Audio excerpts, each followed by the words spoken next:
বিশেষ কোনো দলের সুবিধা হবে এরকম সিস্টেমে সে কারণে করতে হবে, এটা এটা কোনো এটা হয় না। আমরাই তো বেশি চাই সংস্কার, সবার চেয়ে বেশি চাই না খালি ইতিহাস বলে যে আমরাই করেছি সংস্কার, যুগান্তকারী সংস্কার বাংলাদেশের যা এগুলো আমরা করেছি এবং আমরাই। আর ওনারা কেউ যখন সংস্কারের, আমি একটু আগে অনেকদিন আগে বলছিলাম, আপনারা সবাই ছিলেন যে অনেকেই যখন সংস্কারের দন্তাস্ব উচ্চারণ করে নাই তখন আমরা পূর্ণাঙ্গ সংস্কার প্রস্তাব দিয়েছি। সেই বিএনপিকে অভিযুক্ত করে এই ব্যাপারে একটা খুবই অন্যায়, এটা মানে রাজনৈতিক উদ্দেশ্যটা ভালো না এতে।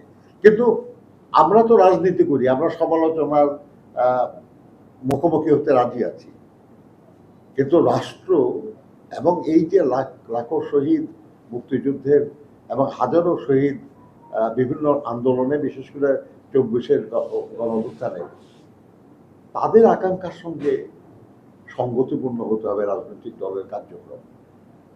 আপনার যে কোনো একটা সিস্টেম ইন্ট্রোডিউস করতে হলে জনগণের সম্মতি নিতে হবে। এই ব্যাপারে আমি স্পষ্ট বলতেছি না যে আর কি আলোচনা আসলে পর আমাদের প্রস্তাব কি হবে, কিন্তু আমরা যেটা মনে করি আর কি সেটা হলো যে খুব চিন্তা ভাবনা করে বড় সিদ্ধান্ত পরিবর্তন করতে হয়। এটা কোনো মানে বিশেষ কোনো দলের সুবিধা হবে এরকম সিস্টেমে সে কারণে করতে হবে, এটা এটা কোনো এটা হয় না। চেষ্টা করতে হবে যেটা জনগণের যেটা সুবিধা হবে সেটা। আপনি যেটা প্রস্তাব করতেছেন তারা একটা সিম্পল কথা আর কি, যে যারা ভোট দিবে তারা কেউ জানবে না যে তার প্রতিনিধি কে হয় এটা।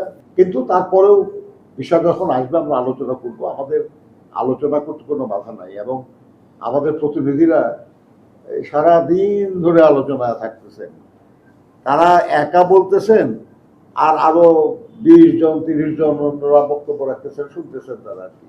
এই মিটিং এর প্রধান অতিথি হওয়ার মতো আর কি, মানে সবার শেষে এসে দুই কথা বলার সুযোগ।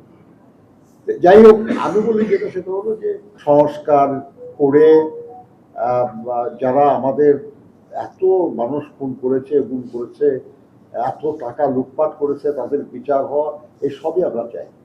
একটা বছর প্রায় হয়ে গেল, এখনো যেদিন যে নির্বাচনের যেটা সম্ভাব্য তারিখ চিন্তা করা হয়েছে সেটা এখনো প্রায় 6-7 মাস দেরি আছে। কাজে আমরা বিশ্বাস করি যে বিচারও ব্যাপারেও আমরা দৃশ্যমান অগ্রগতির মধ্যে সম্পন্ন করতে পারি এবং সংস্কারের কাজও আমরা শেষ করতে পারি। জুলাই সনদ আরো আগে করা সম্ভব ছিল। যারা করছে না বা যাদের এটা দায়িত্ব, এটা তো আমাদের দায়িত্ব না, আমরা করতে পারবো না।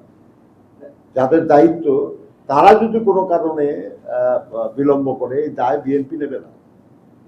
আমরা বহু আগে আমাদের মতামত দিয়ে দিয়েছি সংস্কারের ব্যাপারে, আমরা সংস্কারের প্রস্তাবও আমরা দিয়ে রাখছি। আমরা বিচারের ব্যাপারে আমরা বহু আগে বলেছিলাম যে আরেকটা ট্রাইব্যুনাল করা হোক, আমরা বহু আগে বলেছিলাম আর কি যে ইনভেস্টিগেশন অফিসারকে আরো বেশি করে নিয়োগ করা হোক, শোনা হয় না। এটা দায় বিএনপির না।